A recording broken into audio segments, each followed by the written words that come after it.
In this video, I'm going to show you how you can change the size of your text on your videos on InShot app.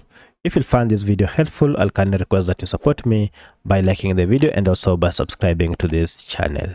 Now, the first thing you need to do is to add text to your video if you don't have one, and you can simply do that by just coming to text here. And then from here, you'll see we have here this text bar. You can now go ahead and start adding your text if you don't have. However, for my case, I already have a text and I can only do some changes. So if you want to change the text size, it is quite simple. Once you have written your text, you will see we have this double-sided arrow. You can either move it in to reduce the text or out like that to increase the size of the text. You can also move your text on any part of this video just as you wish.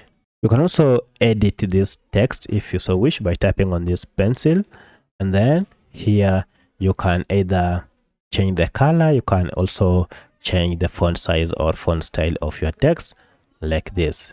So that's how you change the size of your text on videos in InShot app. If you have any other question, kindly let me know in the comment section. Otherwise, thanks for watching and let's meet in the next video.